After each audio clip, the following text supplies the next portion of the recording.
ya que la semana pasada Fran se le fue a grabar, así que vamos a grabar la clase, ¿ya? Va a estar disponible esta clase para aquel que la quiera obtener, ¿ya? Bien, entonces, la semana pasada Fran conversó sobre nuestra relación con nuestro entorno, ¿ya? Sobre nuestra relación con los de afuera, por así decirlo. Pero también llevó este tema a ser sal, a ser luz, ¿ya? Explicó toda una etimología, todo lo que se refiere Jesús cuando habla de ser sal, qué significaba ser sal en ese tiempo o para qué servía la sal o para qué sigue existiendo hoy día la sal en nuestros días o en diferentes contextos geográficos, ¿ya? Por ejemplo, en lugares más rurales, ¿ya? La sal no tiene el mismo uso en que nosotros acá los ciudadanos, los que somos más de ciudad... hola Angélica. Eh, como les sigue diciendo, por ejemplo, en lugares más campestres, la sal tiene mucho más significado. La sal sirve para preservar, para dar más sabor, para preservar la carne, ¿ya? Eso se sigue haciendo en lugares más rurales de nuestro país, ¿ya? Eh, Así que la clase de hoy está muy conectada, ¿ya? Está muy conectada con lo que Fran habló, pero hoy día vamos a enfocar eh, en la relación con nuestros pares cristianos y hermanos, ¿ya? La semana pasada hablamos, tal como les decía, sobre las relaciones con los que no están dentro de este círculo eclesiástico o con lo que aquellos no sostienen la misma confesión de fe, por así decirlo. Y hoy día vamos a ver lo contrario, lo opuesto, nuestra relación con aquellos que profesamos la fe, con aquellos que nos llamamos cristianos. Y para esto le hemos denominado a esta clase ya otros cristianos, ya otros cristianos. Así se va a llamar esta clase, ya. Así que ahí voy a colocar el PPT. Ya, lamentablemente cuando comparto algo se me queda pegado, ya, se me queda pegado. Así que voy a esperar a que se despegue un poquito.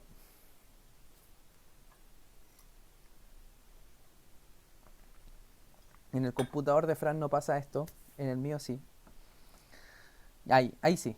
¿Logran ver lo que compartí, cierto? Angélica lo logra ver, sí, ya. Súper. Ya, ahí Mercedita también dice que lo logra ver. Bien.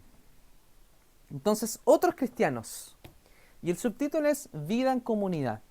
¿Ya? Y ahí traté de impregnar un poquito este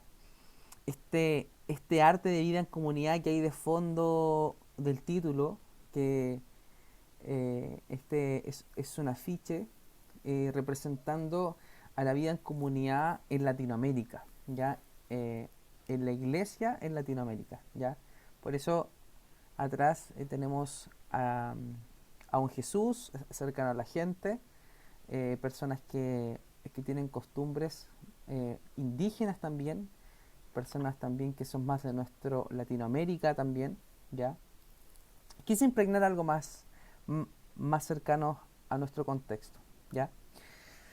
Bien, a mí me gusta mucho estimular al pensamiento, a la reflexión, a que cada uno pueda hablar y dar alguna pequeña mini reflexión al respecto. Y quiero comenzar con este texto de estimulación mental que está en Mateo 7:12.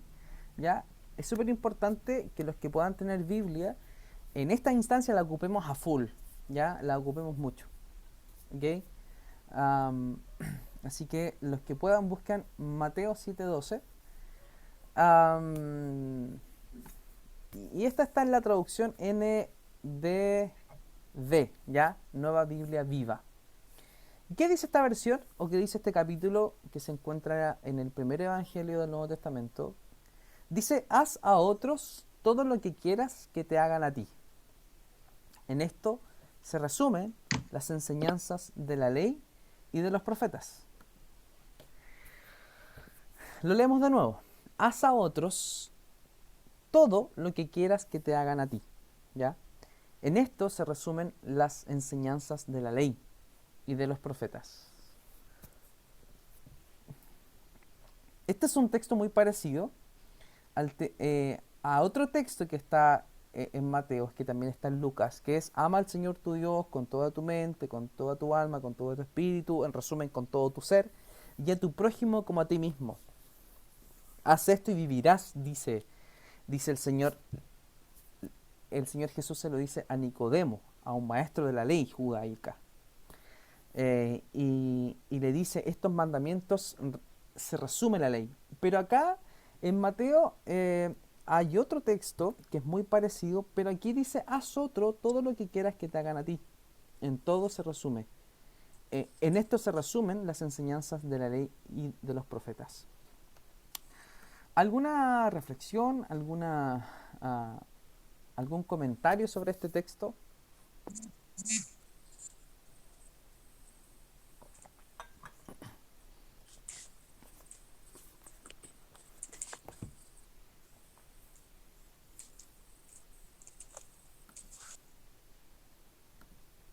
Tuve que silenciar ahí.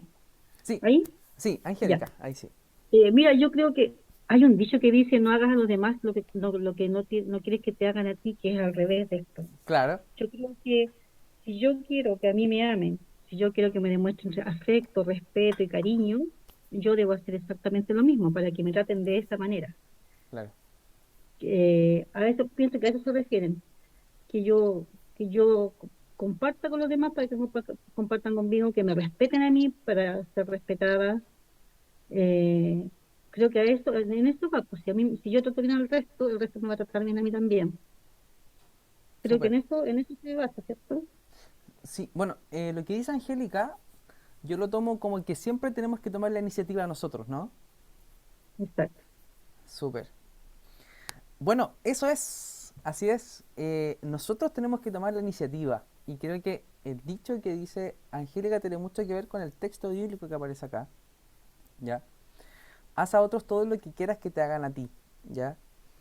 Eh, el hecho es que el texto no quiere decir que por condicionamiento eso va a pasar, porque muchas veces nosotros somos muy amables con personas bueno, a mí me pasaba muchas veces que de vuelta no he recibido amabilidad. El Mm. texto va más allá, va más a la trascendencia. El texto va en mi día a día, en mis años de vida. Creo que las palabras de Jesús no hablan solo del in situ o del momento, sino que hablan de lo que vamos a producir como fruto en otros. Y eso se traduce en esto. Tal vez hoy no voy a ver el fruto de lo que estoy sembrando, pero sí lo voy a ver el día de mañana, de manera figurativa. Y cuando hablo del día de mañana, lo voy a ver en un par de años, lo voy a ver cuando estas personas crezcan o maduren o entiendan que lo que yo hice por ellos fue algo importante. Eh, lo comentábamos con Fran el otro día, y es curioso que esta conducta, a veces me pasa y conversamos también esto con Fran, que a veces complejizamos tanto la enseñanza de Jesús. Si bien es compleja, yo no quiero quitarle ese rigor a la Biblia, porque la Biblia es un libro que en su Nuevo Testamento fue escrito en griego, ¿ya? Y creo que es importante muchas veces entender el trasfondo de cada texto en su idioma original. Pero en las enseñanzas más tácitas y más directas como estas, a veces tendemos a complejizar tanto la enseñanza de Jesús que se nos olvidan estos textos. Por ejemplo, en esto dice, se resume mi mandamiento. Y es como, esto es, esto es todo. Dice, en esto se resumen las enseñanzas de la ley y de los profetas.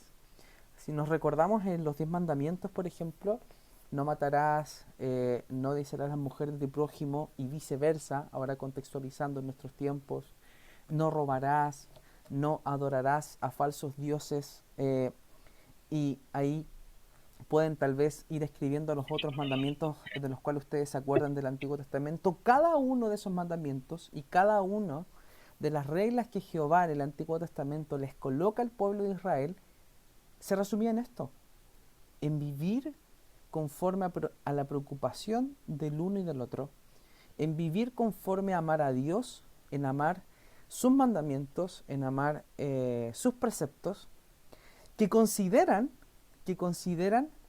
constantemente el amor a otros. Y con esta pequeña reflexión quiero comenzar esta clase, ¿ya? Bueno, el texto que vamos a ocupar, el texto base que vamos a ocupar para esta clase es Mateo 7, Mateo capítulo 7, versículo 1-12. ¿Ya? El primero fue para que pensáramos un poco y nos adentráramos como introducción al tema principal, que tiene mucho que ver también con el texto primero. Pero el texto base que vamos a ocupar es un texto muy conocido, que está en Mateo 7, 1, 12. Y este texto está en una de las más importantes, en uno de los más importantes discursos de Jesús que se encuentra en Mateo. A este discurso se le llama el Sermón del Monte, ¿ya? Tal como decía Fran la semana pasada en su clase, el Sermón del Monte es como la carta magna de la ética cristiana, ¿ya? El Sermón del Monte es la carta magna de la ética cristiana, ¿ya? Los biblistas o los teólogos que profundizan mucho más en el Sermón del Monte dicen que las enseñanzas del Sermón del Monte en todo tiempo de nuestros tiempos es una enseñanza contracultural, ¿ya? Tal vez para aquellos que aún no logran reconocer el Sermón del Monte, en el Sermón del Monte aparecen estas famosas enseñanzas de bienaventurados son, ¿ya? Bienaventurados son los que lloran, bienaventurados son los humildes, y ahí en adelante. Y el Sermón del Monte no solo se compone de las bienaventuranzas, sino que en el Sermón del Monte es un largo discurso donde Dios habla sobre el divorcio, sobre los juramentos, sobre el ojo por ojo, el dar a los necesitados, habla sobre la oración, el amor hacia los enemigos, habla sobre ser sal y luz, que es lo que Fran también habló la semana pasada. Habla también sobre el ayuno, sobre tesoros, sobre hacer tesoros en el cielo. Habla también sobre de no preocuparnos por nada, ¿ya? Es muy importante, todo este discurso es muy importante para nosotros como, como practicantes de la fe cristiana, como personas que buscan ser seguidores y discípulos de Cristo, ¿ya? Y dentro de este discurso que se llama el Sermón del Monte, está este texto que vamos a leer rápidamente. No juzgar a los demás. No juzguen a los demás y no serán juzgados, pues serán tratados de la misma forma en que tratan a los demás. El criterio que usen para juzgar a otros es el criterio con el que se les juzgará a ustedes. ¿Y por qué te preocupas por la astilla en el ojo de tu amigo cuando tú tienes un tronco en el tuyo? ¿Cómo puedes pensar en decirle a tu amigo, déjame ayudarte a sacar la astilla de tu ojo, cuando tú no puedes ver más allá del tronco que está en tu propio ojo? Y aquí Jesús, bueno, Jesús siempre fue frontal, con respeto, es como diría alguien, pero aquí Jesús les dice en el versículo 5, hipócrita, primero quita el tronco de tu ojo, después verás lo suficientemente bien para ocuparte de la astilla en el ojo de tu amigo. Ojo, no dice que no vamos a decirle nada a nuestro amigo. Lo que Jesús nos dice es que tenemos que ocuparnos de nuestro problema. ¿Ya?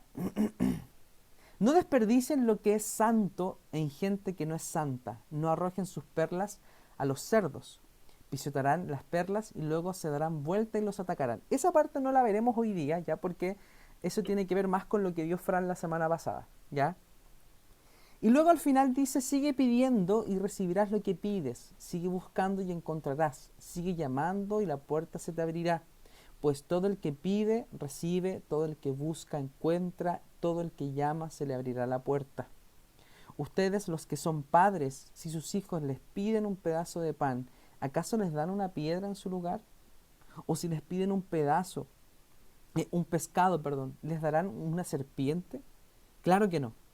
Así que si ustedes, gente pecadora, saben dar buenos regalos a sus hijos, cuánto más su Padre Celestial dará buenos regalos a quienes le piden. Y este es el texto base que vamos a ocupar para esta clase. Bien, esto dice así. La iglesia, y quiero comenzar con un poquito de historia en resumen sobre la primera iglesia. ¿Ya? Un pequeño resumen sobre la primera iglesia. La iglesia, el pueblo alternativo convocado por la comunidad de amor. ¿Qué o, mejor dicho, quién es la iglesia? ¿Ya? ¿Quién es la iglesia? Hoy día tenemos tal vez una concepción de lo que es la iglesia. Hoy día tenemos el concepto de que la iglesia, en nuestros años de vida, al menos cuando yo crecí, siempre decíamos desde lo habitual, vamos a la iglesia, vamos a ir a la iglesia, vamos a congregarnos a la iglesia.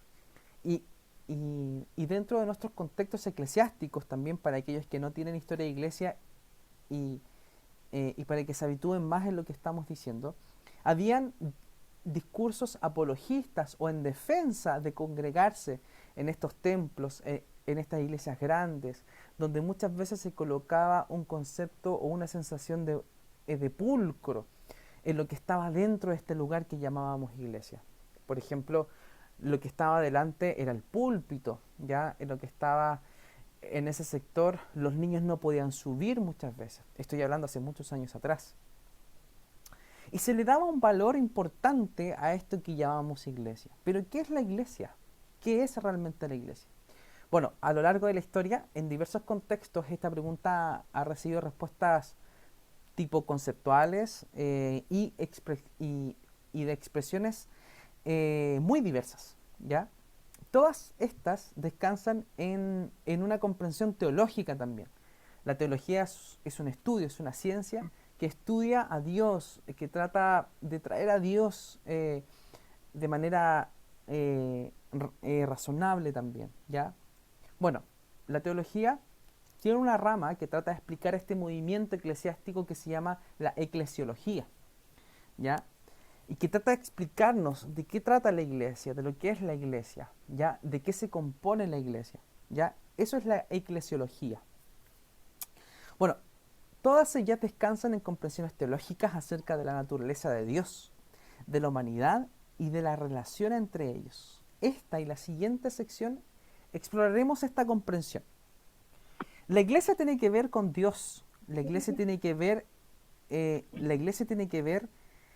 en su naturaleza, la iglesia tiene que ver en qué se compone Dios, incluso la iglesia tiene que ver en cómo se relaciona la Trinidad, ¿ya?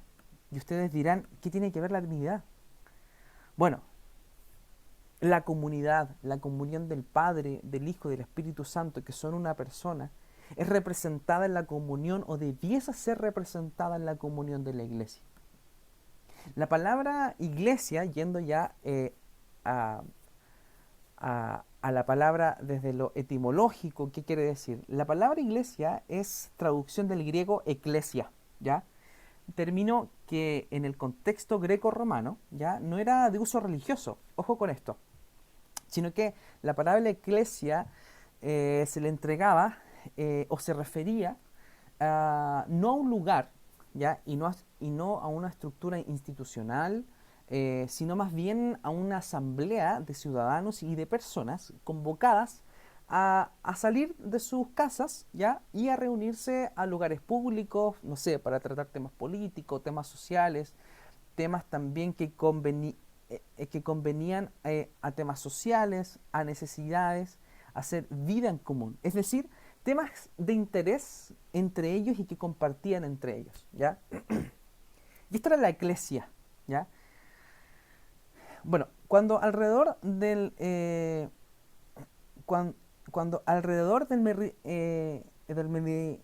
Mediterráneo gobernaban los griegos, estas asambleas tenían cierto poder de decisión, o sea, tenían poder, tenían un poder de responsabilidad, ¿ya? Sin embargo, bajo el Imperio Romano fueron perdiendo fuerza, porque el Imperio Romano era un imperio muy fuerte. A través de sus leyes, el Imperio Romano era era una máquina de fuerza en todo sentido, en su sistema político, en su sistema del ejército, en sus ambiciones también, ¿ya? Por lo tanto, este concepto de iglesia empezó a perder fuerza dentro de este contexto, ¿ya? Y se tornaron más bien oportunidades para que los heraldos o las personas del emperador de turno anunciaran el evangelio o una noticia, ¿ya? Las buenas nuevas del día, ¿ya? Hablaremos más sobre esto más adelante, ¿ya? Un sentido nuevo a la palabra eclesia. Los escritores de los testimonios y de las cartas compiladas en el Nuevo Testamento bíblico, ¿ya? Toman términos de uso general, ¿ya?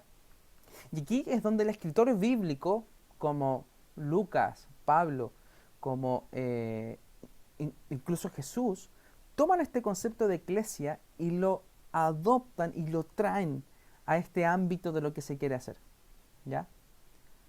Ah, y les infunde un sentido nuevo y liberador, ¿ya? Aquí, este es un volador, por así decirlo, porque la eclesia era algo del contexto histórico, que ahora se adopta a la práctica cristiana. Y Jesús lo adopta para esto. Pero se le da un sentido más liberador y un sentido nuevo.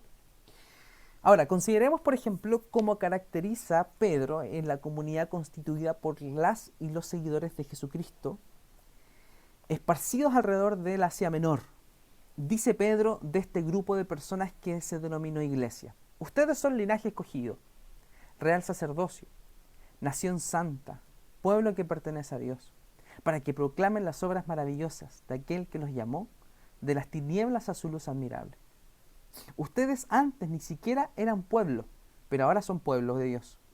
Antes no habían recibido misericordia, pero ahora ya la han recibido. Y este es un texto de la primera carta de Pedro, primera de Pedro primera de Pedro capítulo 2, versículo 9 al 10. Y este texto lo conocemos mucho, ¿ya? Ustedes son linaje escogido, real sacerdocio, nación santa, pueblo que pertenece a Dios. Y este texto para ese tiempo tenía una carga política y social muy poderosa. Porque el hecho de que Pedro anunciara a este pueblo como un pueblo de linaje, como un pueblo de sacerdocio, de nación santa, ya hablaba en características sociales y políticas, porque en ese tiempo no podía existir otro pueblo más que el pueblo romano dominante. Entonces, para ese pueblo este texto era como un texto de afrenta, era como un texto de provocación para aquel que se encontraba con esta carta de Pedro y leyera esto, era como una provocación. Por lo tanto, el texto hoy día cobra un nuevo sentido. Entonces, ¿qué es la iglesia? Pedro describe a la iglesia como un grupo cuya dignidad es otorgada por elección de Dios en su soberanía y que cuenta con una identidad religiosa de real sacerdocio. Cuando hablamos de un sacerdocio, hablamos de una cultura y una caracterización cultural de hace ya más de 200 años que tiene que ver con lo religioso, ¿ya? Que tiene que ver con Dios, con la divinidad. Pero cuando Pedro habla, a su vez, tenía un sentido político, que es lo que les decía adelante. Cuando él les dice son una nación y un pueblo, habla de algo político, ¿ya? No es que, y quiero explicar bien esto, y no me quiero embrollar mucho en esto, no es que la iglesia tenga que ser un partido político, no. En ese tiempo, tal como les decía, era una afrenta política, era una afrenta frente al sistema dominante en ese tiempo. Entonces la iglesia está compuesta por personas llamadas a salir de su particularidad para integrar una comunidad nueva y distinta. ¿Qué quiere decir? Sacando la esencia de esta definición, la iglesia, usted y yo, debemos ser un camino alternativo, siempre un camino alternativo a nuestros contextos. Tal como la iglesia durante los siglos y durante años y durante la historia trató de ser. No esa iglesia que participó en las cruzadas, no esas iglesias que mataban a mujeres, que las denominaban brujas y las colgaban. No, tenemos que ser esa iglesia que luchaba por los que sufrían. Esa era la iglesia de Cristo. En contraste con la precaria unidad impuesta por los ejércitos romanos, y aquí seguimos con la historia, y sus crucifixiones disuasivas, poderosas, la iglesia es atraída por la misericordia de Cristo, encarnado, crucificado y resucitado. En lugar de encontrarse vinculadas por el temor paralizante y los impuestos extenuantes que hacía Roma a los más vulnerables, siempre, ¿ya? Esto siempre ha sido, ¿ya? Esto siempre ha sido. La nueva comunidad es entretejida por la obra del Espíritu vivificante. ¿Qué quiere decir? Que hacer comunidad, queridos y queridas alumnas y alumnos, estudiantes, la comunidad de fe no es solo una iniciativa de nosotros. Y aquí quiero marcar bien esto. El que inicia la comunidad en todos los siglos, el que inicia una comunidad de fe en amor, no es solo de nosotros, no es solo una iniciativa de nosotros, porque si fuese así, seríamos un club social, seríamos un lugar donde nos juntamos a conversar. Sino el primero, el que inicia en todo sentido, es el Espíritu de Dios.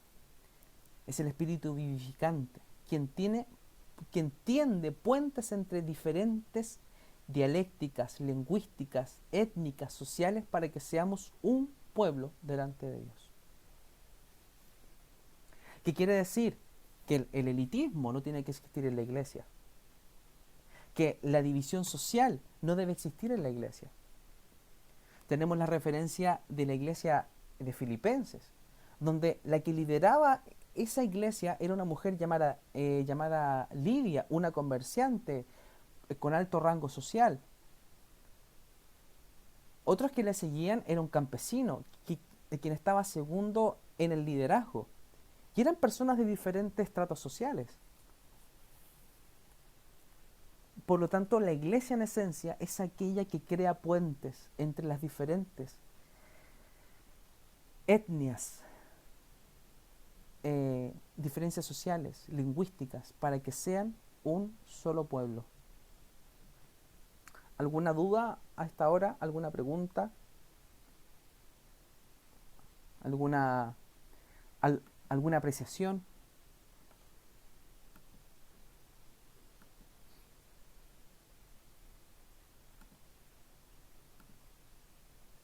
¿No? Ya, seguimos adelante entonces. La visión y lo que se espera de la iglesia. En suma, a través de la acción de Dios, las dispersas y distintas personas cristianas se convierten en el pueblo de la comunidad de amor y ciudadanas de un nuevo reino. La ciudadanía bajo el gobierno de esta comunidad amorosa no es comprada ni ganada. No se encuentra sujeta a la elegibilidad migratoria, ni depende del color de la piel, ni de la etnia, no depende de mi estrato social, no depende de un gobierno de turno. La pertenencia en la nueva humanidad de Dios, me encanta eso, la nueva humanidad de Dios, es concedida libremente a cuanta persona admite su condición creada, reconoce a Jesucristo como Salvador y Señor, y es consciente de que su aliento depende del Espíritu de vida, y espera la restauración completa de Dios, de toda la creación, y vive a la luz de esas confesiones en el mundo. Me encantó esta definición. La iglesia se compone de personas que pertenecen a esta nueva humanidad en Dios, que admiten su condición creada, que reconocen a Jesucristo como el Señor de todas las cosas, que son conscientes de que su aliento de vida es dependiente del Espíritu de Dios, y es también la iglesia se compone de personas que esperan la restauración completa de Dios en toda la creación y vive a la luz de estas confesiones en el mundo. O sea, que las hacen perseverar, a través de los siglos. ¿Algún comentario frente a esto? Ya estamos cerrando esta parte. ¿Alguna duda, pregunta?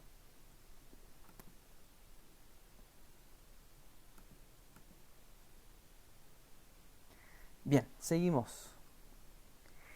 Los desafíos de la primera iglesia. Bíblicamente hablando, la ciudadanía bajo la soberana comunidad de amor no es una condición espiritualizada, y quiero explicar esto. A ver, que ahí hay un... Ah, ya, dice todo súper claro. Ya, muy bien, gracias.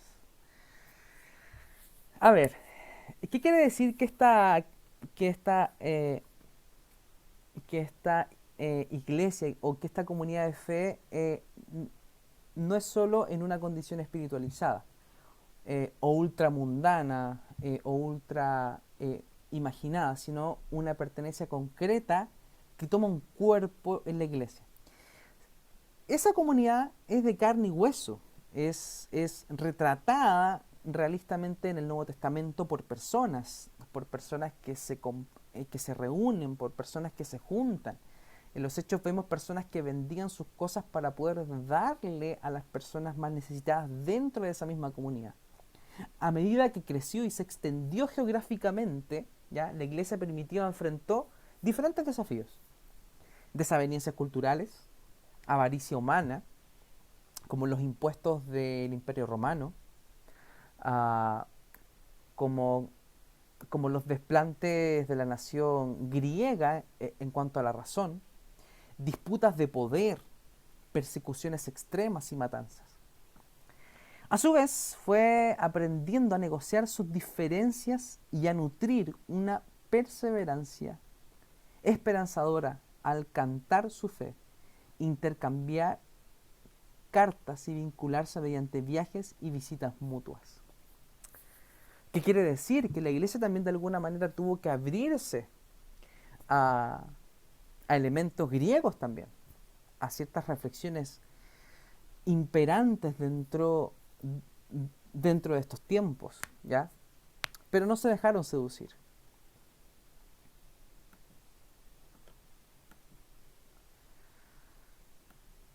Bien, en una sociedad... A ver, espérenme un poquito. Ya, así. En una sociedad patriarcal, ¿ya? Porque este concepto, queridos y queridas, de la sociedad patriarcal, no es un concepto que nace del ultrafeminismo, no nace del feminismo, sino que es un estado natural de nuestra época antigua, ¿ya?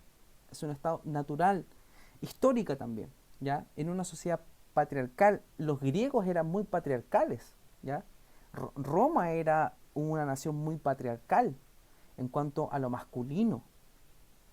En una sociedad patriarcal, las mujeres contribuían libremente a la vida comunitaria según sus dones, ya fuera mediante la hospitalidad, la enseñanza o la apertura de la iglesia. Y aquí la iglesia marcaba una contracultura. La iglesia fue una de las primeras comunidades que reconoce a la mujer como una persona, o que reconoce la labor femenina, o que reconoce la labor de los niños dentro de una comunidad. La iglesia, de alguna manera, es la precursora dentro de estos contextos históricos, ¿ya? Que libremente contribuía a través de sus mujeres, ¿ya? Y que las reconocía como tal. Cuando una ciudad era golpeada por alguna plaga y sus habitantes huían, los seguidores de Jesucristo entraban a ella y permanecían allí, cuidando de los enfermos. Estas comunidades se distinguieran a sí mismos por su disposición a morir por su fe, pero nunca a matar por ella. Y esta es la iglesia verdadera. De esta manera, la iglesia creció porque vivió lo que predicó como una comunidad alternativa en la que las mujeres y hombres, jóvenes y mayores, esclavos y libres, sin distinción de jerarquía, ejercían una nueva ciudadanía para el bien aún de quienes no pertenecían a esa comunidad. Me encanta esto. Esa era la iglesia en ese tiempo. Esa era la iglesia que iba avanzando, que no fue fácil, incluso creo que la tuvieron bastante más difícil que nosotros. Pero esta era la ética, o esta es la ética del reino de Dios. Esta es la ética de Jesucristo. Y esto tiene que ver mucho también con el tema que estamos hablando y que vamos a desarrollar mucho más, que es otros cristianos, nuestra relación con otros cristianos y nuestra relación con otros pares, acá en Raíz también. Raíz es solo una expresión, una pequeña expresión de lo que es la iglesia de Cristo en el mundo entero. Ya no es la iglesia de Dios, ¿ya?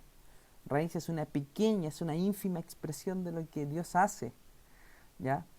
Y es una comunidad que Dios levanta por alguna razón. Y por eso estamos acá reunidos, para entender eso, ¿ya? Bien, entendiendo estos desafíos que tenía la iglesia primitiva o la primera iglesia, podemos tal vez conversar o podemos de alguna manera entender cuáles deberían ser nuestras costumbres hoy en día, o cuál de estas cosas debiésemos recuperar en nuestras iglesias, qué cosas de estas debiésemos abordar o qué cosas nos hacen pensar para recuperarlas.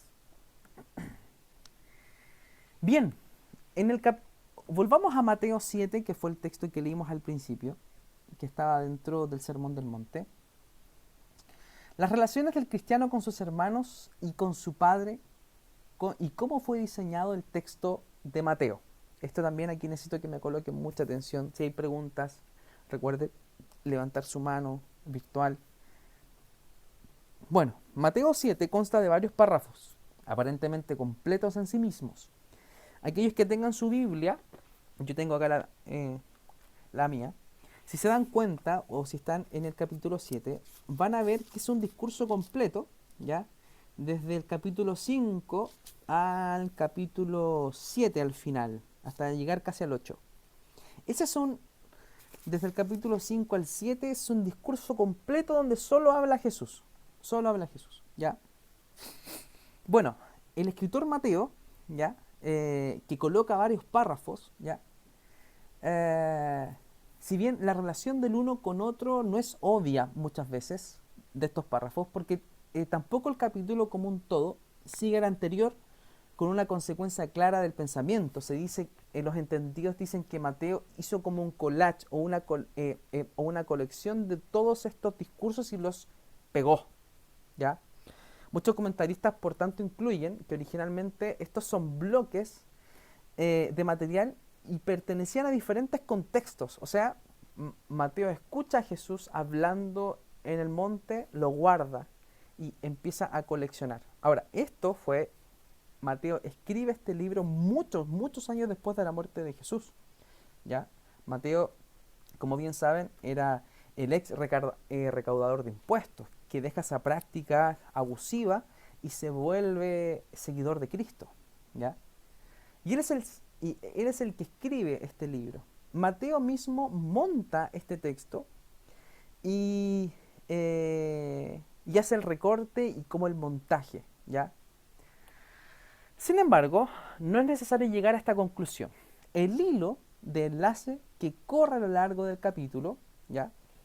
Lo pueden ver, ustedes en sus Biblias, las pueden ver en sus Biblias electrónicas. Es ver cómo cada uno de estos temas, a pesar de lo que se dice, se relaciona, ¿ya? Pareciera bastante lógico que, habiendo escrito el carácter, la influencia, la justicia, la piedad sobre la ambición del cristiano, Jesús se concentrara finalmente en las relaciones. Y creo que aquí está la parte divina. Y aquí está la inspiración del Espíritu de Dios a los autores. Porque en lo último del Sermón del Monte aparece la relación con los otros creyentes, ¿ya? Y este texto, tal como les decía, y volvamos a esta definición del Sermón del Monte, que es la ética cristiana, es la carta magna de la contracultura del creyente. Porque la contracultura cristiana no es un asunto individualista, sino que es comunitario. Y las relaciones dentro de la comunidad y de ella hacia afuera son de suprema importancia. Para Dios, la comunidad de fe es muy importante. No es algo secundario. Es muy importante, es un asunto muy, muy importante. Bien, y aquí vamos a hablar y vamos a tener un tipo de exégesis, una clase más expositiva explicando cada parte del texto. ¿Cómo nos relacionamos con otros cristianos? ¿Cómo nos relacionamos y vamos a situarnos acá a raíz? ¿Cómo nos relacionamos entre nosotros? ¿O cómo debiésemos relacionarnos según el texto de Mateo 7 que está dentro de este discurso que es el Sermón del Monte? Primero, en Mateo 7, 1, 5, nos, eh, nos dice, no juzguen a nadie para que nadie lo juzgue a ustedes, porque tal como juzguen, se les juzgará. Nuestra actitud hacia nuestro hermano. Jesús no espera que la comunidad cristiana, o sea, nosotros, llevémoslo a nosotros. Jesús no espera que nosotros, la comunidad cristiana, y aquí también llevémoslos hacia afuera, a otras congregaciones sanas, sea perfecta. Por el contrario, da por sentado que habrá quienes procedan mal tal vez, y que esto dará lugar a tensiones, a problemas de relaciones.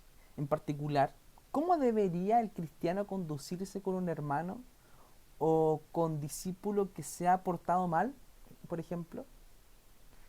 ¿Ha dado Jesús instrucciones sobre disciplina dentro de su comunidad? Pues sí, da ciertos consejos de disciplina.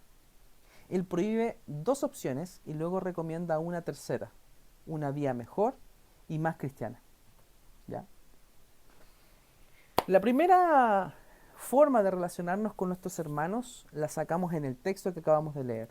El cristiano no debe ser juez. El cristiano no debe ser juez.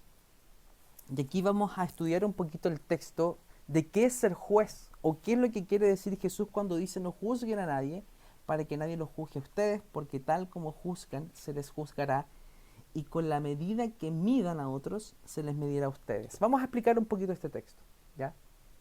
Las palabras de Jesús no juzguen a nadie para que nadie los juzgue a ustedes son bien conocidas, ¿ya? Y creo que también son conocidas en la vida más común. Yo lo he escuchado a mis compañeros de trabajo, lo he escuchado en la vida diaria. Hay ciertos textos que se conocen en la vida común de las personas, como por ejemplo este, oye, no juzgue, ¿quién eres tú para juzgar? Ya, se ocupa esto. Pero para comenzar tenemos que rechazar la creencia de un novelista antiguo que se llamaba Tolstoy, que era creador de muchas novelas y también de argumentos filosóficos. Tolstoy decía, basado en estos versículos, que Cristo prohíbe en su totalidad la institución de cualquier corte legal y que él tuvo la intención de decir solo eso con estas palabras. ¿Qué quiere decir esto? ¿Qué es lo que está queriendo decir Jesús ahora en este texto? Pero la prohibición de Jesús de ningún modo puede tener la intención que Tolstoy está hablando. Dice que porque el contexto no se refiere a jueces de las cortes legales. Dios no está hablando de eso. Jesús no habla de ser jueces de cortes en este texto. Habla del acto de juzgar en la vida diaria. Habla del acto de juzgar, de hablar, ¿ya? Habla de la vida más común. Luego, el Señor Jesús, cuando dice no juzguen, no puede entenderse como un mandato a suspender nuestra facultad de crítica hacia otras personas. Ojo con esto, ¿ya? El Señor, cuando dice no juzguen, no suspende, ¿ya?, nuestra facultad crítica y raciocinio hacia otras personas, a volvernos ciegos de sus faltas y a rehusarnos a discernir entre la verdad y el error, lo bueno y lo malo, ¿ya? Porque, ¿por qué podemos estar seguros de que Jesús no estaba refiriéndose a estas cosas? ¿Por qué? En parte porque no sería honesto, sino hipócrita de Jesús y por nuestra parte conducirnos de esta manera, sin denunciar lo que está mal, sin denunciar lo que le está haciendo daño a otras personas. Sería ilógico que como cristianos no habláramos tal vez o no hiciéramos algo para arreglar ciertas cosas, ¿ya? Porque sabemos que Dios, por sobre todo, tiene un amor por la integridad, ¿ya? Y de su odio por la hipocresía. Entonces, en parte porque ello iría contra la naturaleza del hombre, ¿ya? Cuya creación es la imagen de Dios. Incluye la capacidad de emitir juicios de valor. En parte también porque, en buena medida, la enseñanza que Cristo da en el Sermón del Monte está basada en el supuesto de que usaremos nuestras facultades críticas. Por ejemplo, hemos oído repetidamente su llamado a ser diferentes del mundo que nos rodea, en que debemos desarrollar una justicia que supere a la de los fariseos. Cuando dice Jesús, la justicia de ustedes tiene que superar a la de los fariseos, ¿qué quiere decir? ¿Cómo eran los fariseos? ¿Cómo eran los fariseos? Eran personas que se paraban dentro de un peldaño y su justicia moral era por sobre las personas. Eran crueles, hacían inalcanzable a Dios, eran personas que juzgaban en base a sus conveniencias, interpretaban las escrituras y la ley en base a sus conveniencias personales. Esa era la conducta del fariseo. Pero Jesús dice que su justicia, la de ustedes, de las que me siguen y de los que me siguen, tiene que ser mayor a la de los fariseos. Hace más que los demás en la norma de amor que adoptemos y no ser como los hipócritas en nuestra piedad y como los paganos en nuestra ambición. Pero entonces, ¿cómo podremos obedecer toda esta enseñanza si no evaluamos primero la forma en que los otros actúan y luego nos aseguramos de que la nuestra es diferente de la de ellos? Para que nosotros podamos evaluarnos y seguir creciendo, tenemos que evaluar.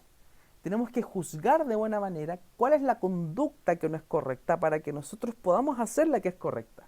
Esa forma de juzgar está permitida. Esa forma de juzgar está dentro de nuestra capacidad de pensar, está dentro de nuestra capacidad de raciocinio, de diferenciar qué conducta está bien, qué conducta está mal. De ese juicio no está hablando Jesús acá, ¿ya? ¿Qué quiere decir entonces con no juzguen, Jesús? Y aquí vamos a la respuesta del texto. Necesito, si alguien tiene alguna duda, que levante la mano. No, estamos en una clase, así que pueden levantar la mano, preguntar si no les quedó claro el punto, lo podemos volver a hacer. No crean que estén molestando o que están interrumpiendo, por favor. ¿Ya? Pueden colocar tal vez la pregunta por chat si son algunos tímidos o tímidas, ¿ya? Bien, sería imposible obedecer cualquiera de estos mandatos sin usar nuestro juicio crítico, no, ¿ya? Porque para determinar nuestra conducta hacia los perros, como dice el versículo, y falsos profetas, tenemos que ser primero capaces de reconocerlos. Y cuando nosotros reconocemos algo malo, lo juzgamos, ¿ya? Hacemos un juicio frente a eso. Tenemos que ser primero capaces de reconocerlos y para hacerlo ejercer un discernimiento crítico, ¿ya? Entonces, si Jesús no estaba aboliendo las cortes legales ni prohibiendo la crítica, ¿qué quería decir con no juzguen?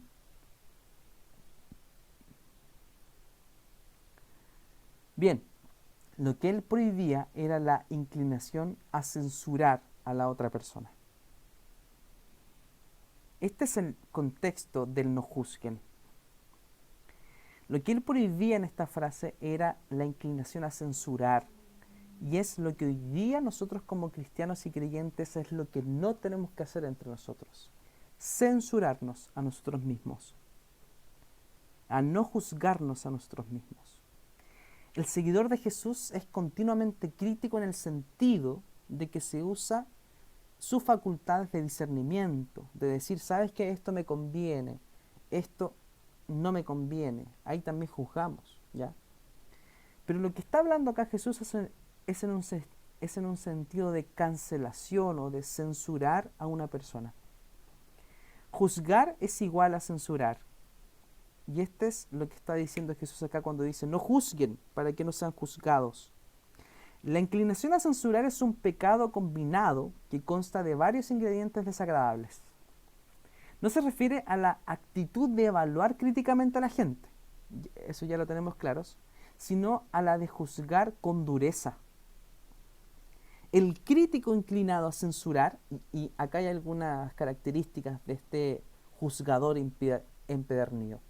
El crítico inclinado a censurar es un descubridor de faltas. ¡Wow! Es aquel que saca todo lo, todo lo malo y puede nombrarte todo lo malo que tú tienes, todo lo negativo que tú tienes. Y destructivo con las demás personas. O sea, es aquel que te expone.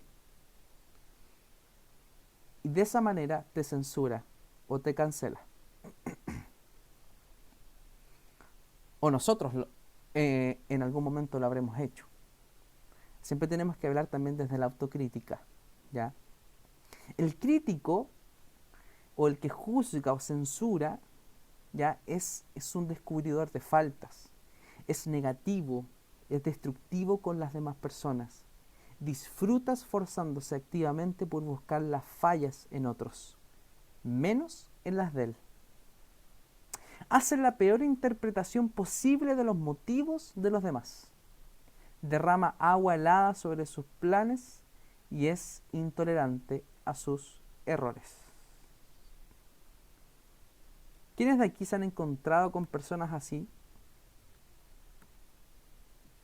¿O quienes alguna vez nos comportamos de esa manera?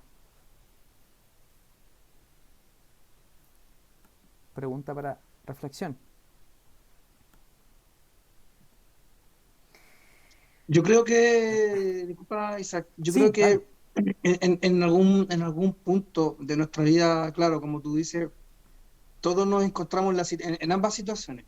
Mm, O nos juzgaron, o como tú nos acabas de enseñar, para mí esto es una nueva enseñanza, acaba de aprender algo nuevo. O sea, mm, el censurar a una persona, al fin y al cabo, igual siempre de algún otro modo nos encontramos en ambas situaciones. O mm, sea, nosotros censurando a alguien claro. o juzgando a alguien, y también nos vimos en la situación contraria en la que nos vimos siendo víctimas de ese juicio o Sí, de esa censura. Es bien, es bien, no sé si la palabra fue la mejor palabra, pero es bien impactante lo que acabo de revelador. aprender. Sí, Ya, justamente, revelador. qué buena, De verdad, me dejaste bien, quedé, pero bien, me gusta lo que aprendí ahora. buena, buena. Bueno, yo también lo aprendí y fue también muy, muy bueno, así que vamos a seguir eh, con el juzgar y censurar. Atención, tener inclinación a censurar es colocarnos en el pedestal de juez y así reclamar la competencia y autoridad de sentarnos a juzgar a nuestros congéneros, ¿ya? Pero si hago esto, me estoy poniendo a mí mismo y a mis prójimos en un papel que no nos corresponde. Ya que, ¿cuándo han sido ellos mis siervos y han tenido que, y han tenido que responder ante mí? Este es un texto que aparece en la Biblia. ¿Cuándo he sido yo su Señor y su juez? Y de esta manera, Pablo escribe en Romanos, aplicando la verdad de Mateo 7. ¿Quién eres tú para juzgar al siervo de otro? O que se mantenga en pie o que caiga es asunto de tu propio Señor. Pablo también aquí hace su intervención en la carta a los romanos, inspirándose en Mateo 7. También Pablo se aplicó la misma verdad a sí mismo cuando se hallaba rodeado por detractores hostiles y dijo, el que me juzga es el Señor. Por lo tanto, no juzguen nada antes de tiempo. Esperen hasta que venga el Señor. Tal como decía Jairo, entender este texto en su sentido original en cuanto a la censura es mucho más común de lo que uno cree. ¿Ya? Uh, Sin ir más lejos, contarle algo muy rápido. Por ejemplo, hoy día en mi trabajo estoy viviendo una, uh, una situación con mis compañeros donde toman esta conducta. Yo cuando veo esto veo mucho mi entorno, donde se vuelve muy crítico, donde se saca todo lo negativo, donde se cancela, donde se donde se censura a personas dentro del discurso, pero esto es muy, muy claro. Y esto es muy, muy atingente a lo que hoy día podemos ver, tal vez en nuestras relaciones, tal vez en situaciones familiares, en situaciones laborales, ¿ya? Y por qué no dentro de nuestras familias. Pero juzgar es usurpar el rol de Dios. Y eso sí que es crítico. El sacar a la luz lo que está oculto en la oscuridad pondrá al descubierto las intenciones de cada corazón, ¿ya? El principio sencillo pero vital que Pablo anuncia en estos versículos es que el hombre no es Dios. ¿Y qué quiere decir? Que nosotros no tenemos, y lo voy a decir en chileno, nosotros no tenemos autoridad de sacar los trapitos al sol de alguien. No tenemos autoridad de eso. Porque el que confronta nuestra realidad es Dios. Y si hacemos eso, nos convertimos en dioses. Ningún ser humano está calificado para ser juez de sus congéneros. Porque no podemos leernos mutuamente los corazones ni valorar nuestras respectivas motivaciones. O sea, es obvio. Por ejemplo, yo no puedo ver lo que hay en el corazón de Angélica, por ejemplo. Yo no puedo ver lo que hay en el corazón de Jairo, de Ailén. Yo no puedo ver lo que hay en el corazón de ustedes. Si bien hay un principio bíblico que revela eso, que nuestras diferentes conductas tal vez revelan lo que hay en nuestro corazón, o lo que constantemente hablamos de eso revela lo que hay en nuestro corazón. Pero eso es por es por naturaleza. De esa manera descubrimos, pero no es que nosotros tengamos que exponer esas cosas. Ahí nos colocamos en un escenario siendo o queriendo ser dioses. Tener esta inclinación a censurar es presumir en forma arrogante de anticiparnos al día del juicio. Ojo con esto, porque Dios destinó un día para poder juzgar cada una de estas intenciones.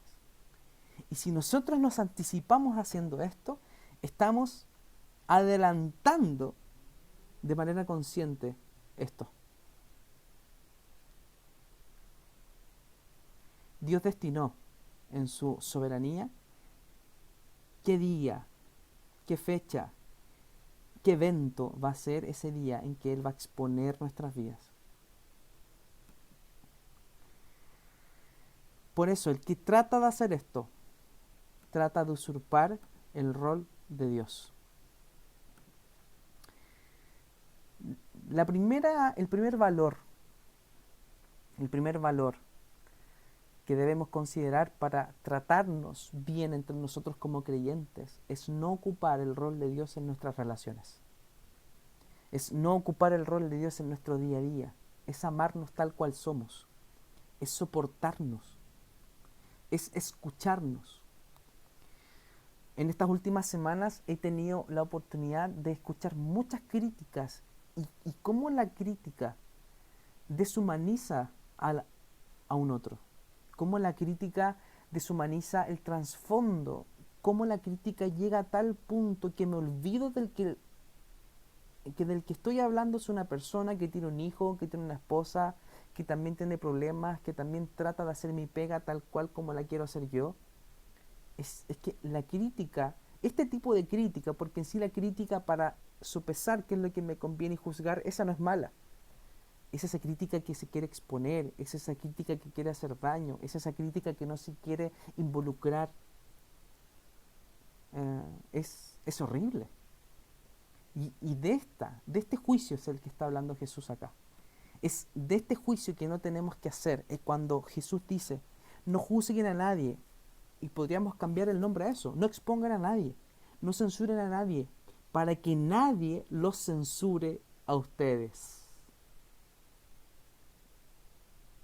Porque tal como ustedes censuran o cancelen, se les censurará y se les cancelará. ¡Wow! Bien, sigamos. Tal como juzguen, ustedes serán juzgados. Y esto es lo crítico, porque esto es lo que siembran las personas cada vez que hacen esto. No solamente no somos los jueces, sino que estamos entre los juzgados. Cuando tengamos en cuenta lo siguiente, si un día nos atrevemos a hacer esto, tengan en cuenta que en algún momento también vamos a ser los censurados, los juzgados. No juzguen a nadie para que nadie los juzgue a ustedes, porque tal como juzguen se les juzgará, y con la medida que midan a otros se les medirá a ustedes. La lógica de esto es muy clara. Si tomamos la posición de jueces, no podemos alegar ignorancia de la ley que pretendemos ser capaces de administrar. Si disfrutamos al ocupar el estrado de juez, de censurador, no debemos sorprendernos si el día de mañana Dios nos quiera juzgar de esta manera, o si alguna persona nos juzga de esta manera. No tienes excusas. Como Pablo lo expresó, por tanto, no tienes excusas tú, quien quiera que seas, cuando juzgas a los demás. Pues al juzgar a otros te condenas a ti mismo, ya que practicas las mismas cosas que esa persona. Para resumir, el mandato no juzgar no es un mandato a que seamos ciegos, ojo con esto, sino más bien una exhortación a ser magnánimos. ¿Qué es ser magnánimo? ¿Alguien sabe qué es ser magnánimo? ¿Alguien sabe?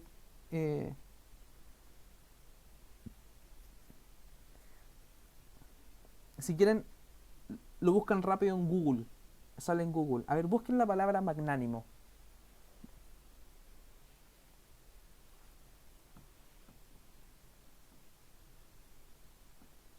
El que la encuentre primero, la lee si quiere. Que tiene noble temperamento y grandeza de espíritu, y se comporta con generosidad. Así es. Eso es, Josué. Gracias. ¿Ya? No es un mandato a que seamos ciegos, sino más bien una exhortación, y tal vez le podríamos colocar todos estos adjetivos que leyó Josué. Sino que seamos personas que exhorten con nobleza, con grandeza de espíritu, y se comporte con generosidad. Misericordioso, bien, ahí también Daniela. Somos llamados no para asumir el rol de juez, sino a un mandato que no seamos ciegos. Pero cuando veamos ese mal, cuando hablemos de ese mal de otra persona, que nos pillemos también tratando nuestro mal, que nos pillemos también solucionando nuestro mal. Y eso también dará pie que en amor yo voy a exhortar a una persona con nobleza, con grandeza de espíritu y con generosidad. Y esa es la manera en que usted y yo tenemos que tratarnos, queridos, queridas. Esa es una de las primeras formas en que nosotros como creyentes, con otros cristianos también de otras iglesias, debemos tratarnos. Y es lo que nos manda Jesús. Jesús no nos dice que suspendamos las facultades críticas que nos distinguen de los animales, sino que renunciemos a la ambición presuntuosa de ser dioses al colocarnos como jueces. Bien, ¿alguna pregunta? ¿Algún comentario?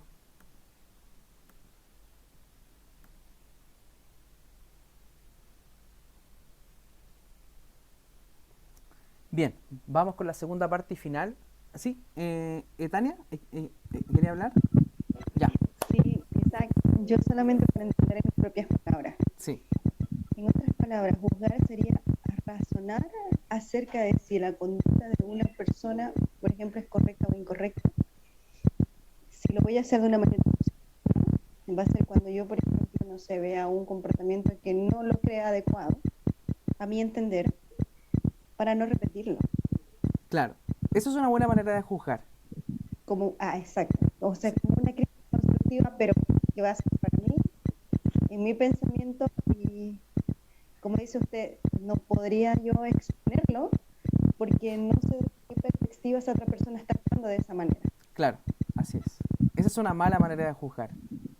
Exacto. A Ya, ese por punto ejemplo, Jesús se refiere cuando dice no juzguen porque ustedes serán juzgados también de la misma forma. Así es. claro, por ejemplo, que pasó esta semana en mi familia. Yo tengo una hermana que está con su bebé muy, muy enfermo. Ya, Pero enfermo debatiéndose entre la vida y la muerte, con días de nacido. Y en el pensamiento de mi hermana, por hacer un bien, ya los médicos le dieron la opción de que si no reaccionaban los órganos de ese bebé, de ella, podría ser un donante de todos los otros que tienen ya. en caso de que no reaccione. Y mi hermana, por ejemplo, se lo comenta a mi mamá y mi mamá dice, estás regalando a tu hijo por parte. Entonces, es duro, creo yo, en este momento para uno como madre escucharlo así. Claro, O sea, yo puedo pensarlo tal vez, pero lo correcto sería que me calle y no sé, ver la mejor manera tal vez de decirlo. claro. Pero a eso, entonces esto me hace Es quedar más como un clara juicio de con valor lo que está haciendo ella. exactamente. Claro, Y me hace mucho sentido cuando usted lo explica y dice, porque sabemos que tiene cada persona en su corazón. claro, Y efectivamente, mi mamá tal vez está viendo las cosas de parte de abuela y mi hermana de parte de madre también, pero pensando en que otras personas están pasando por la misma situación y tal vez podría aliviar la vida de 5 o 6 niños más o bebés. En el caso de, cuando hablamos del no juzgar, entendí que es la censura en sí. claro. O Es sea, cuando exponer a la persona finalmente. Es como resaltar exacto, lo negativo todo el tiempo. Es, es tratar de resaltar y generalmente estas personas que juzgan de esta manera son personas que son que, que tienen una capacidad de frustración con sus propias fallas, con sus propios recelos, con sus propias críticas, con sus propias miserias, por así decirlo. algo que me impactó que dijo, no lo dijo así, lo dijo mucho mejor, Sí, pero que juzgar con dureza. O sea, claro, es un crítico de censura, un descubridor de faltas, o sea, es el que te expone, o sea, es claro, muy fuerte. así es. Y de repente uno toma en el diario y dice, oye, viste esto, viste cómo, y no le da. Claro. No, y a veces nosotros sin saberlo, en nuestras relaciones lo hacemos. Oye, ¿cómo tú hiciste esto? Oye, ¿cómo tú hiciste esto otro? Es como, bueno, eh, es, es, es, es profundo esto, es profundo. Ya, entonces estoy clara. Sí, Una cosa es juzgar en un buen juicio para yo no cometer esos errores, que lo debería ser como una introspección hacia mí, claro, que sería lo bueno, de la mejor manera de hacerlo. claro. Por ejemplo, juzgar bien, por ejemplo, coloco un ejemplo muy rápido. Por ejemplo, para yo discriminar entre un sonido agudo y entre un sonido grave, tengo que saber cuál es. Si yo estoy cantando una canción y quiero llegar a ese tono, tengo que saber y discriminar bien qué tipo de tono es ese. Por lo tanto, tengo que escoger el mejor tono para llegar al tono que quiero llegar. Y lo mismo pasa en la vida. Ese es un buen juicio. ¿Ya? Si yo veo malas actitudes, claramente yo voy a sopesar cuál es una mala y una buena actitud. Ese tipo de juicio está bien, pero el otro tipo de juicio es el que está hablando Jesús en esta parte del Sermón del Monte. Gracias, Eso. gracias. Bien, vayamos rápido porque ya nos pilló la hora. Ya esta enseñanza es un poquito larga, así que voy a tratar de hacerla bien rápida. Ya, esta es la segunda parte final. El cristiano no debe ser hipócrita, ¿ya? Y esto está llevado desde el texto, ¿ya? El texto que estamos viendo es Mateo 7 y justamente en esta parte dice, ¿por qué te fijas en la astilla que tiene tu hermano en el ojo y no le das importancia a la viga que está en el tuyo? Este es un texto muy conocido, ¿ya? ¿Cómo puedes decirle a tu hermano, déjame sacarte la astilla del ojo, cuando ahí tienes una viga en el tuyo? ¿Ok? Bueno, Jesús ahora nos cuenta su breve y famosa parábola sobre los cuerpos extraños que están en los ojos, ¿ya? Astillas por un lado y vigas de tronco en otro, ¿ya? James Moffat, que es un teólogo, ¿ya? Habló de ellas como la astilla y el madero, ¿ya? Anteriormente Jesús había expuesto nuestra hipocresía en relación con Dios cuando practicamos nuestra piedad delante de los hombres para ser vistos por ellos. Y esto lo expuso en una parábola, en la parábola del fariseo con el publicano, ¿ya? Ahora expone nuestra hipocresía en relación con los demás, cuando nos inmiscuimos en sus pecadillos, en sus actos, en sus fracasos, ¿ya? Y cómo nosotros, constantemente al hacer eso, fracasaremos en ocuparnos en nuestras propias faltas más graves también. Y esto es otra manera de cómo tratarnos a nosotros como creyentes, ¿ya? El cristiano no debe ser hipócrita. He aquí otra razón por la cual somos incompetentes para ser jueces. No solo porque somos seres humanos débiles, falibles, sino también porque somos seres humanos caídos, ¿ya? La caída nos ha hecho a todos nosotros pecadores. La caída es el hecho del Antiguo Testamento cuando Adán y Eva son expulsados del huerto del Edén, ¿ya? Porque pegan contra Dios, toman la decisión de dirigir sus vidas conforme a su voluntad, y ese es el mayor pecado finalmente. Por eso no estamos en condiciones de erigir en jueces a nuestros prójimos, ¿ya? La imagen de alguien que lucha con la delicada operación de quitar una pequeña suciedad del ojo, o de revelar, o de decirle a alguien que deje de hacer algo que le hace daño, ¿ya? Mientras nosotros tenemos un madero dentro de nuestro ojo, es un poco ridícula, y así lo ve Jesús. Aun cuando la caricatura se transfiere a nosotros, y aún nuestro ridículo hallazgo de faltas no siempre se aprecia bien, porque nosotros tratamos siempre de ocultar lo que estamos viviendo. Nosotros siempre, y en general, el sentido humano original, más humano o más mundano, por así decirlo, es la tendencia de exagerar las faltas de los demás y a reducir la gravedad de las nuestras. Parece que cuando pasa esto de elevar la falla de los demás y de bajar un poco las nuestras, parece que al compararnos con los demás nos resulta imposible ser objetivos o imparciales, ¿ya? Y esto pasa. Por el contrario, tenemos una perspectiva alegre y optimista de nosotros cuando hacemos esto. Sabes que a mí no me pasa tan así como tú. No sé, creo que tu realidad es... y nos enfrascamos en discursos simplistas de nuestras propias fallas, de nuestras propias vivencias, de nuestras batallas, que muchas veces son mucho más que de las personas a las cuales estamos hablando.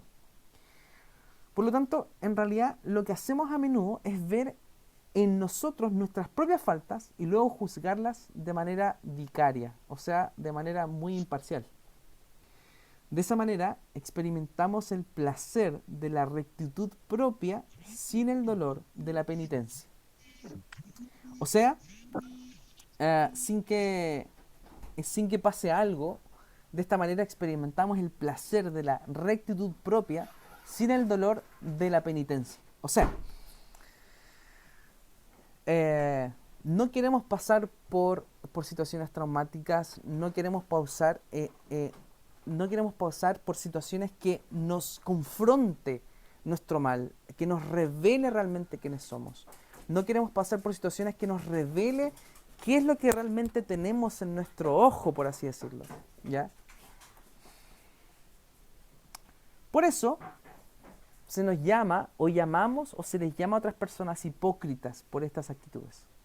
Es aquí una expresión clave que Jesús dice. Además, esta clase de hipocresía es la más desagradable porque un acto aparente de bondad se convierte en el medio de inflamar nuestro propio ego. O sea, queriendo querer ayudar a otros, sin tratar nuestro mal, sin tratar lo que nosotros tenemos, que es un tronco en el ojo, dice Jesús, lo que estamos haciendo finalmente estamos inflamando nuestro propio ego.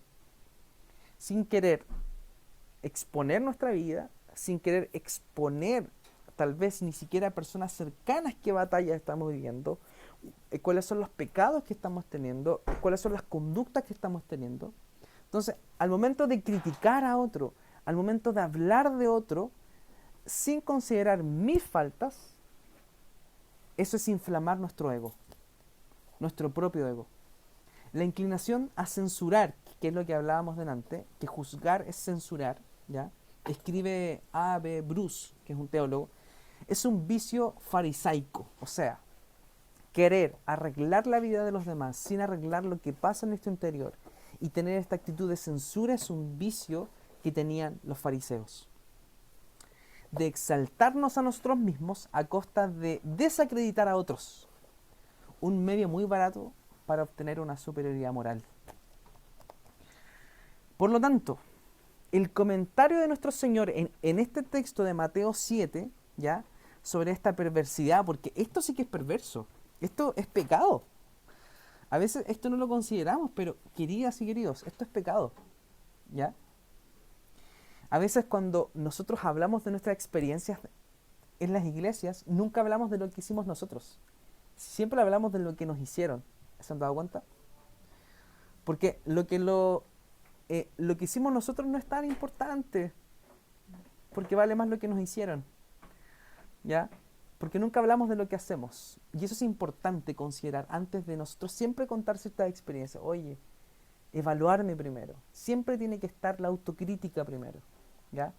El comentario de nuestro Señor sobre esta perversidad fue la parábola del fariseo y el recaudador de impuestos, ¿ya? No sé si se acuerdan de esa parábola donde Jesús cuenta que el fariseo ora y dice gracias por no ser como este pecador y empieza a dar gracias, mientras que el fariseo estaba humillado y arrepentido delante de Dios.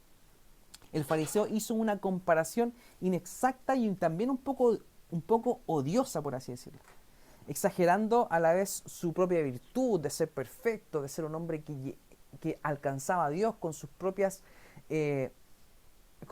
actos pulcros, ¿ya? Y también es el vicio que hoy día muchas personas tienen. Ser autocríticos. Lo que deberíamos hacer, en cambio, es aplicarnos una norma personal nosotros. Por lo menos tan estricta como la que aplicamos a otros. Antes de aplicar una norma estricta a otros, ¿ya? Debemos aplicarnos a nosotros mismos una norma. ¿Y cuál es? Si nos examináramos a nosotros mismos, escribió Pablo, no se nos juzgaría. O sea, el acto para que no se nos juzgue es que nosotros tengamos una adecuada visión de nuestra estima a través de la autocrítica y a través de nuestro autoexamen. Y por consecuencia, no seremos hipócritas.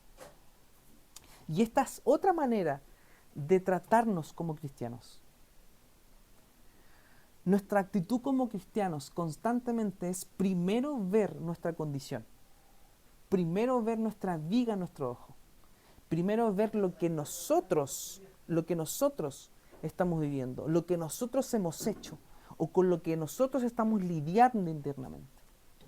No solo escaparíamos al juicio de Dios, sino que también estaríamos en condiciones de ayudar, ojo con esto, de ayudar humildemente y mansamente a un hermano o una hermana que está errado.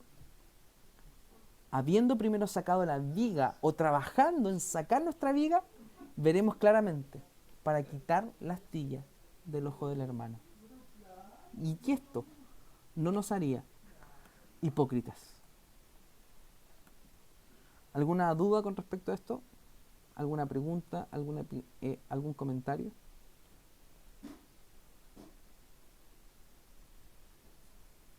¿Algún comentario también por el chat? También. Bien. Y por último, debemos considerarnos. O sea, ya hemos visto 3 puntos importantes. No nos debemos juzgar como iglesia de Cristo. No nos debemos censurar. No nos debemos cancelar como iglesia de Cristo, como hermanos. No debe ir el prejuicio por delante, o porque una persona tiene este auto, o porque una persona se viste de esta manera, o porque una persona habla de alguna manera. Tendemos a colocarle tachas, tendemos a colocar nuestros conceptos preconcebidos. No somos llamados a eso. En segundo lugar, no somos llamados a ser hipócritas. Y ser hipócritas es tratar de arreglar a las personas sin ver lo que nos pasa a nosotros. Porque si no sacamos ese tronco, no podremos ver de buena manera cómo poder ayudar a otros. Y en último lugar, la manera en que debemos tratarnos es tratarnos como hermanos.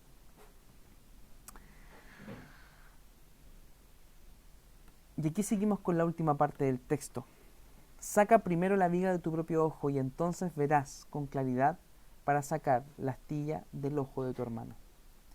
Algunas personas suponen que en la parábola de los cuerpos extraños son la viga y el tronco, Jesús estaba prohibiéndonos actuar como oculistas morales o espirituales y entrometernos con la condición de otras personas y diciéndonos en cambio que nos ocupemos de nuestros propios asuntos.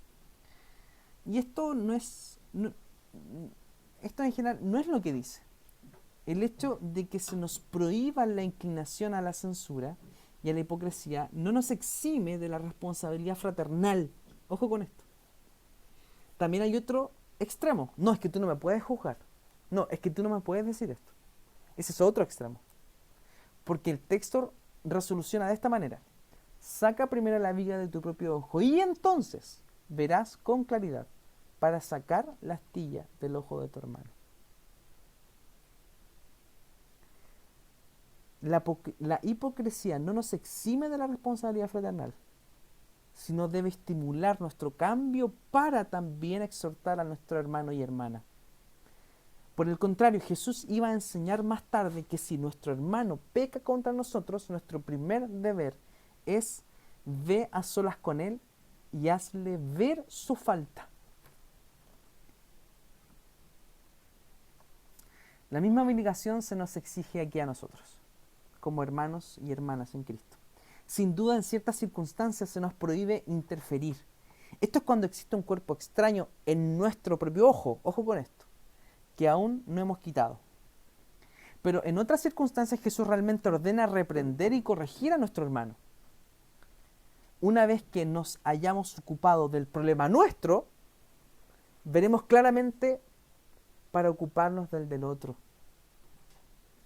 Un poco de polvo en su ojo es, después de todo, llamado correctamente un cuerpo extraño, ¿ya? No debe estar ahí, porque la amamos, porque debiésemos amarnos, y debiésemos amarnos tanto, de que debiésemos vivir nosotros también ocupándonos de nuestras miserias, ocupándonos de nuestros pecados, para también poder ministrar a otros en amor, en generosidad, en paciencia.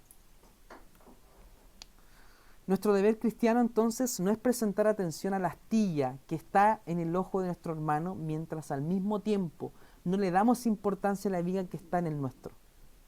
Todavía menos consiste en decir a nuestro hermano, déjame sacarte la astilla del ojo. No, cuando todavía no hemos sacado la viga del nuestro.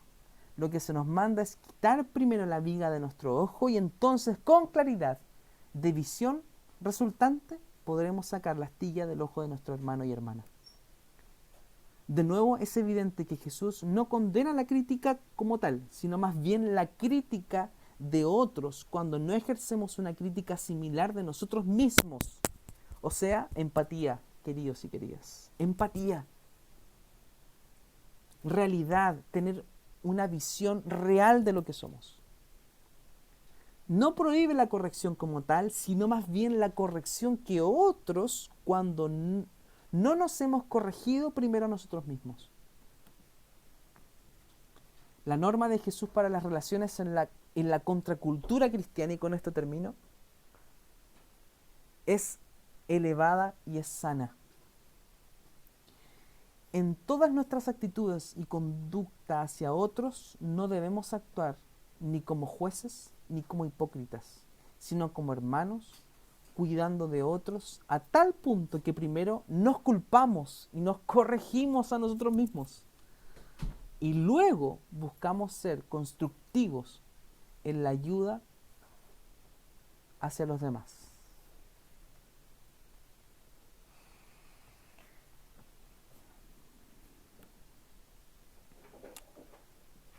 Bien, necesitamos ser tan críticos con nosotros como a menudo lo somos con otros. Y esa es la enseñanza finalmente.